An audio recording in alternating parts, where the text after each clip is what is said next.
In this session, we're going to learn from Stephen Bauman, fine artist focused on the human figure. He's the director of the Anatomy and Equership program at the U.S. branch of the Florence Academy of Art. His work has been featured in numerous publications, including Lessons in Classical Drawing and Figure Drawing Atelier by Julia Aristides, and has been exhibited and collected in the U.S., Europe, and China.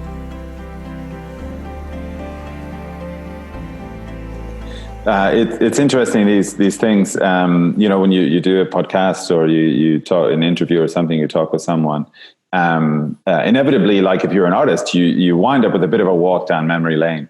And so like over the years, you kind of start to perceive these things with a little bit more wisdom and perspective. And sometimes you realize that you were really decisive and it was such a good choice, and others that you were, very involved in that, opportunity has to be met with preparation. But the opportunity did not come because you were following the treasure map to get to the spot. You were just prepared. You were potent and untapped, and then the tap was found, right? Initially, in two times in my life, two major periods in my life, I can say that I have been, I have stood with like one foot on either side of a massive transition, right? When I was born in 1980, maybe the first computers were maybe being built a bit, people would mail order computer parts and build them themselves at home. And it was, black screens with green text and boot up disks and things. Floppy disks even. In my 20s, we are now into the era of handheld computers, right?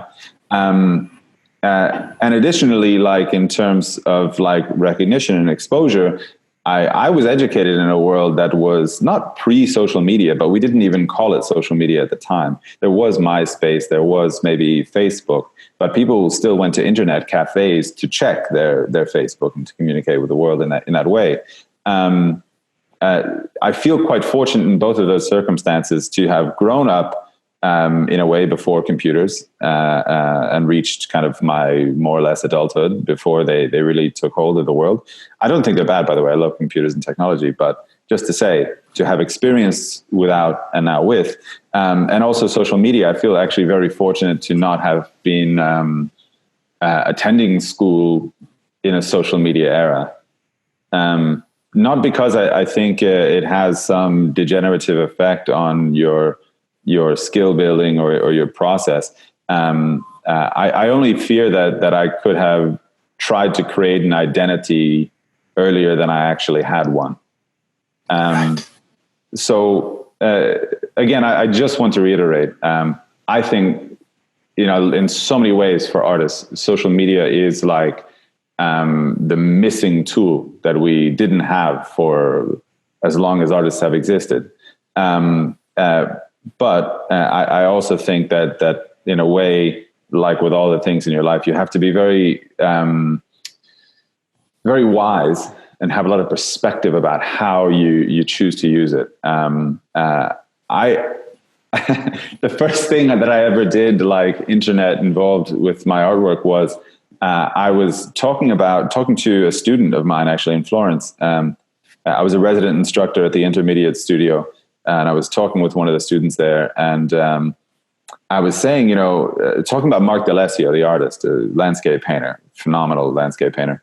And I was saying, he paints these paintings all the time. He goes out, he paints 3 paintings a day. He's traveling, teaching workshops. He's doing this. He's showing here. He's traveling there. He's doing all this stuff.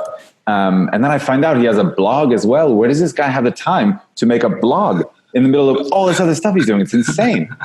And the student said to me, "Oh, well, you don't have to do anything to make a blog. You just go." And so that day, he made he went to, it wasn't even WordPress. I don't even remember the website, the host that it was. Blogspot. It was Blogspot. Yeah. So he went to Blogspot and he made me a blog, and we posted a couple of things. That was the first thing that I ever really did as far as exposing artwork on the internet. And this would have been in 2007 or 8. But at the time, it was a very hazy concept, engagement at that time, in the sense that like it was kind of shouting into the abyss a little bit, and maybe you didn't hear an echo in response. Right. Inevitably, there was one. People found you in one way or the other, but I think actually like. The first thing that it really was exposure was, I think the Florence Academy had started to collect a couple of my drawings from when I was a student, maybe a painting or two from when I was a student. And as you graduate and you go on and you teach in the world and things, like people travel through the Florence Academy and they see that work and they know you through that, which is now like kind of in a way, it's like the nascent version of like Instagram, where I can go almost anywhere in the world now and people go, oh, and yeah, I know your work from yada, yada. So that was maybe the first thing. And each time that I have taken a step in that direction has always taken a little bit of that shape. When I started my Instagram, I think I was in Sweden. I was in the office talking to our office manager. And she said like, yeah, you should go on Instagram. And I had a phone. So I thought, yeah, why not? That's so uninspiring.